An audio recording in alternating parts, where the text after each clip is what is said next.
નમસ્કાર મિત્રો આજે આપણે 57 રૂપિયાના એનર્જી શેર વિશે વાત કરવાના છે, જે શેરમાં એક્સપર્ટે મોટો ટાર્ગેટ આપ્યો છે અને ખરીદવાની સલાહ આપી છે.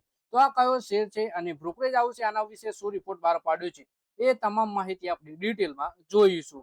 તો આ વિડીયોને તમે પૂરેપૂરો જોજો અને વિડીયોને હાઈપ પણ કરી દેજો. મિત્રો, વાત કરીએ સુઝલોન એનર્જીના માર્ચ ક્વાર્ટરના પરિણામો રોકાણકારોની અપેક્ષા મુજબ રહ્યા છે. કંપનીની આવક અને નેટ પ્રોફિટમાં નોંધપાત્ર વધારો થયો છે, જેના કારણે બ્રોકરેજ હાઉસે પણ આ શેર ઉપર વિશ્વાસ વધાર્યો છે. મોતીલાલ ઓસવાલે આ સ્ટોક ઉપર સંપૂર્ણ રીતે બોલિશ અભિપ્રાય આપ્યો છે.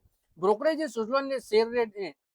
સુઝલોનના શેરને બાય રેટિંગ આપી છે અને આગામી સમયમાં શેરમાં 14% સુધીનો વધારો થવાની શક્યતા દર્શાવી છે. જાન્યુઆરીથી માર્ચ 2026ના ક્વાર્ટરમાં સુઝલોન એનર્જીનું કન્સોલિડેટેડ રેવન્યુ વાર્ષિક આધાર પર 45% વધી 5,493 કરોડ રૂપિયા રહ્યું. ઓપરેશનલ ઇન્કમ 39% વધી 964 કરોડ રૂપિયા રહી. કંપનીનો એડજસ્ટેડ નેટ પ્રોફિટ 31% વધી 760 કરોડ રૂપિયા રહ્યો. એટલે કે કંપની છે સુઝલોન એનર્જી.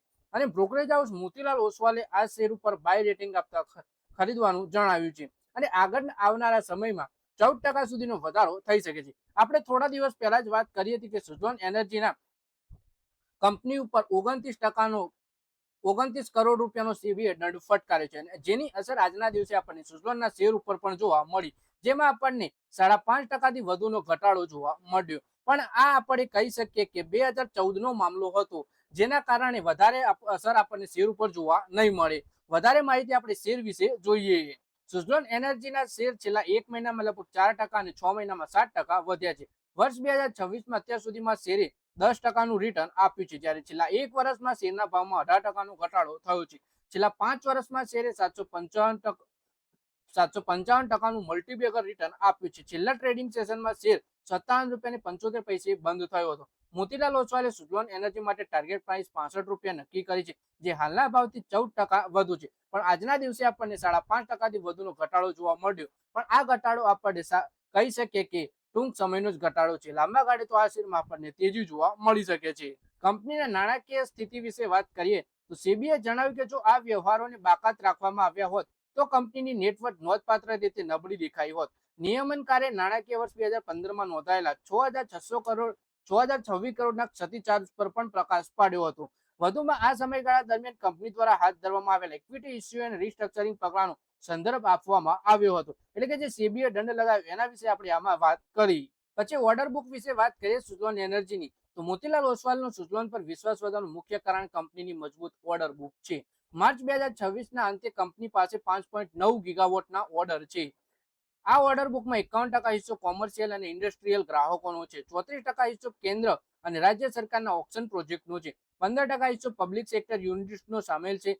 કંપનીના મેનેજમેન્ટનું માનવું છે કે દેશમાં વિન્ડ એનર્જી ઇન્સ્ટોલેશન નાણાકીય વર્ષ 2027માં 8 ગીગાવોટ અને 2028માં 10 ગીગાવોટ સુધી પહોંચી શકે છે, જે આગળ જઈને 15 ગીગાવોટ પણ થઈ શકે છે. એટલે કે બ્રોકરેજ હાઉસે ખરીદીની સલાહ આપવાનું મેઇન કારણ કંપનીની મોટી ઓર્ડર બુક છે. પછી આ શેરમાં જોખમો કયા છે એ જોઈએ તો મોતીલાલ ઓસવાલની રિપોર્ટમાં શેરમાં તેજી માટે મજબૂત સંકેતો આપ્યા છે, પરંતુ રોકાણકારોને કેટલા જોખમો અંગે પણ ચેતવણી આપી છે. રિપોર્ટ્સ અનુસાર જો કંપની ઈપીસી બિઝનેસનો હિસ્સો વધશે તો રોજિંદા કામકાજ માટે વધુ વર્કિંગ કેપિટલની જરૂર પડી શકે છે.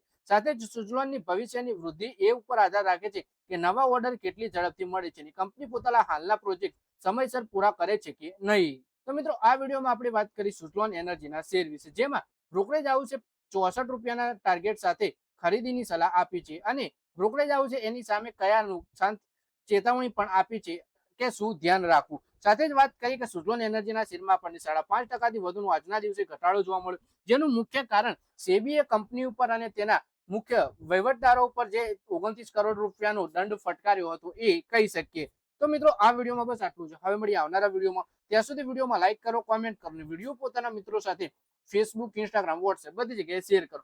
શેર બજારની આવી જ માહિતી ગુજરાતીમાં જોવા માટે તમે ચેનલને સબસ્ક્રાઇબ કરી ઘંટડી દબાવી દેજો અને આપણા ફેસબુક પેજને પણ ફોલો કરી લેજો.